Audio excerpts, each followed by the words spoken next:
আজ সেহরির সময় ভাসুর ভাগিনা সবাই একসাথে খাবার খাচ্ছি। আমি পর্দা করি, এজন্য আমি একসাথে তাদের সাথে বসে খেতে রাজি না। খুব কষ্ট হচ্ছে আমার, কষ্টের চাপে ঘরে এসে শুয়ে পড়লাম। হাজব্যান্ড এসে জিজ্ঞেস করছে কেন চলে আসছি। বলছি এরা হচ্ছে আমার জন্য নন মাহরম, ওদের সাথে পর্দা করা আমার জন্য ফরজ। আমি অন্য সময় না হয় হিজাব পরেই গেলাম, এখন একসাথে খেতে পারছি না, খুব কষ্ট হচ্ছিল, এই জন্য খাওয়া ছেড়ে রুমে চলে এসেছি। তুমি তো জানো যে আমি পর্দা করি, তারপরেও তুমি আমাকে এইভাবে জোর করছো ওদের সাথে আমাকে খাওয়ার জন্য।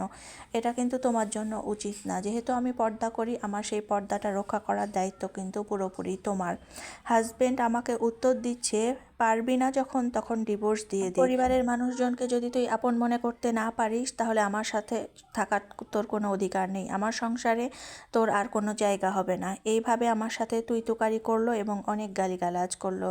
যা তরে কালকেই ডিভোর্স দিয়ে দিব বলে এক ধাক্কা মেরে আমাকে বিছানাতে ফেলে দিব। আমি কষ্টের চাপে বারান্দায় চলে আসছি। বুঝতে পারছি না কি এমন ভুল করে ফেলেছি আমি। আপনারা বলেন তো, আমি কি অনেক বড় ভুল করে ফেলেছি?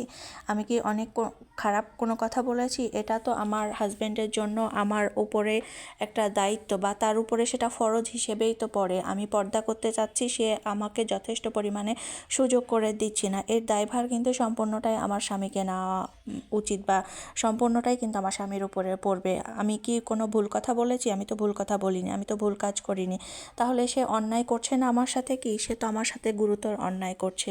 আপনারা একটু বলবেন তো যে সে আসলেই অন্যায় করছে কি না। এখন আমার কি করা উচিত? আমার স্বামীর কথা মেনে নিয়ে আমার কি পর্দা ছেড়ে দেওয়া উচিত, নাকি রাগের মাথায় বলতেছে যে সে আমাকে পরিবারের সামনে এইভাবে খোলামেলা যদি আমি চলাফেরা না করতে পারি তাহলে আমাকে ডিভোর্স দিবে, সেটা আমার মুখ বন্ধ করে মেনে নেওয়া উচিত? আপনারা আমাকে সিদ্ধান্ত দিবেন।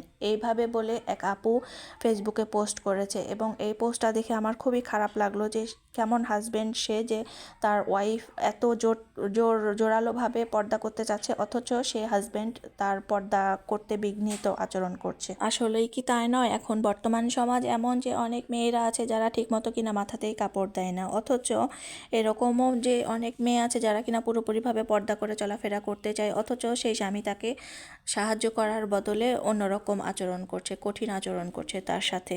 তো এই পোস্টটা দেখে আমার খুব খারাপ লাগলো, এ কারণে আপনাদের সাথে শেয়ার করলাম। আপনারা কি বলেন? আপনাদের মতামতটা কমেন্টে অবশ্যই জানিয়ে যাবেন।